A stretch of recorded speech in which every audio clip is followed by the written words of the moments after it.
Kalen is looking at a photo on his phone from exactly 1 year ago today.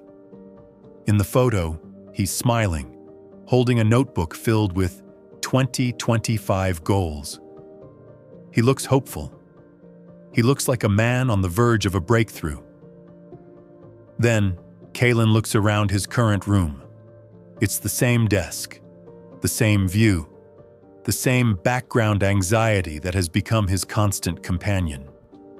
He realizes with a sickening jolt that if you stripped away the date on the photo, nothing has changed. His bank account is within $100 of where it was last year. His physique hasn't shifted. His grand project is still just a collection of notes and potential. He's been busy. He's been working. But he realizes he's been running on a treadmill. He's exhausted, but he hasn't moved an inch. In the USA, we call this the hustle. But Kalen is realizing it's actually the loop. He spent 365 days preparing to live. He spent 8,760 hours waiting for a sign or a shift that never came. Tonight, Kalen is performing a clinical autopsy on his own failure. He is going to find the virus that kept him stationary while the world moved on.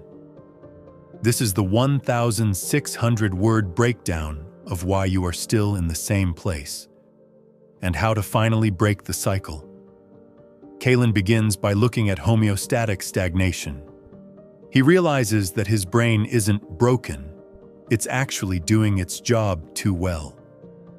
The human brain is an ancient survival organ that views change as risk.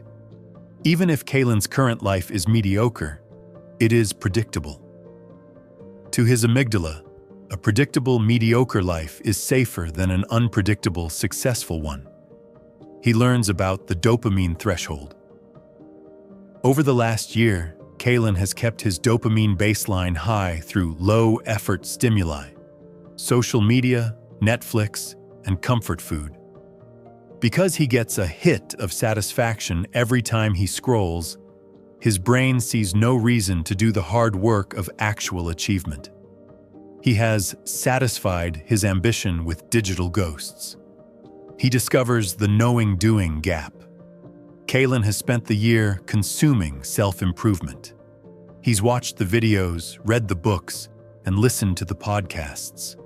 He felt like he was growing because his knowledge was increasing. But he realizes that unapplied knowledge is just entertainment.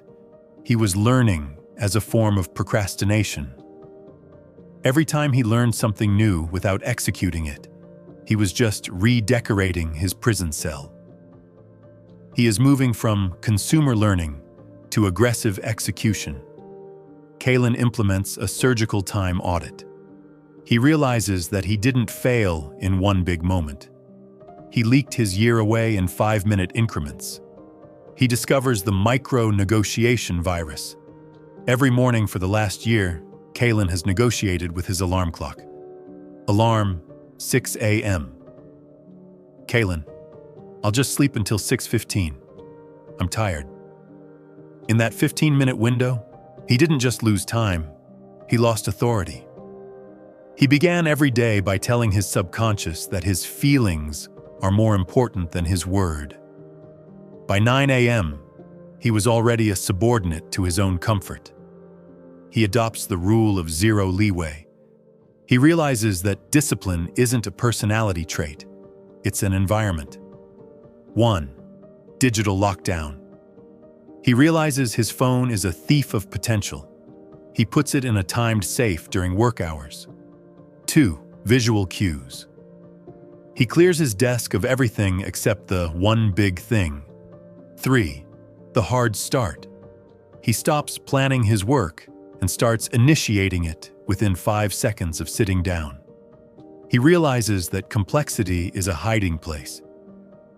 Over the last year, he made his goals too sophisticated. He spent months optimizing his workflow instead of just doing the work.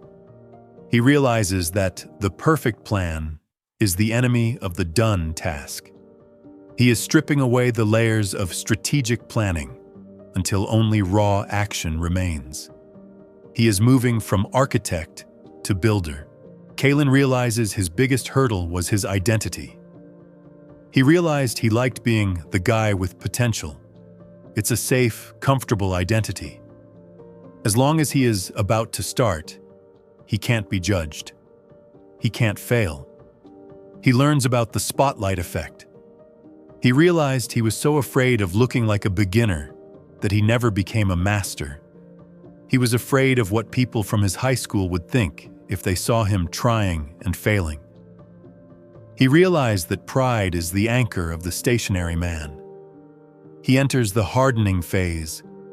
He adopts the identity of the practitioner. A practitioner doesn't care about looking good. They care about getting it right. He starts seeking out small public failures.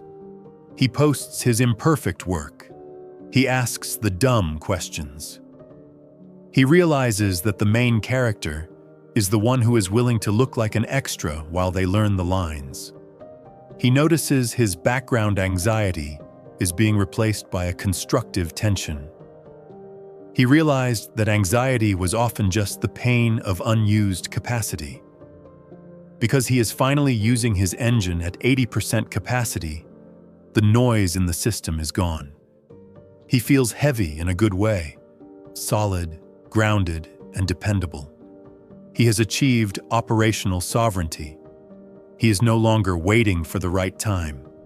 He has realized that the right time is a myth used by the stationary to justify their fear. 100 days pass. Kalen is no longer in the same place. He has achieved compound agency. Because he stopped micro-negotiating, his willpower has tripled. Because his willpower has tripled, his output has quadrupled. He has finished the project that sat in his notebook for the last 2 years. He realized that success is just the boring application of basics over a long enough timeline. Most people quit during the boring phase. Kalen didn't. He learned to love the boring. He looks at his bank account and his physique. They are finally moving. But the biggest change is his internal metric. He no longer checks the vibes of the world to see how he should feel. He is his own power plant. He realized that the stagnation he felt for years was actually a choice. He was choosing the safety of the known over the growth of the unknown. He has achieved temporal agency. He is no longer losing time. He is investing it. He looks at the man in the photo from last year. He doesn't hate him, but he doesn't recognize him. That man was a ghost. The new Kalen is a force. He has moved from the waiting class to the doing class. Kalen is standing in his apartment. It's the same apartment, but it feels different. It's no longer a waiting room, it's a command center. He looks at the camera, at you. You're going to do it again, aren't you? He asks. You're going to watch this video, feel a spark of motivation, and then go right back to the same habits that kept you stuck for the last 365 days. You're going to tell yourself that next week is different, that next month you'll have more time, that next year is your year. I'm going to tell you the truth. Next year is a lie. The reason you're in the same place is that you're addicted to the potential of yourself and terrified of the reality of the work. You don't need more inspiration. You need to kill the negotiation. Starting today, stop preparing to live. Stop researching your goals. Stop waiting for the right mood. Do the smallest, ugliest version of the work right now, then do it again tomorrow. Don't be the person with the great ideas and the same life. The calendar doesn't care about your feelings. It only cares about your results. Break the loop. The work starts now.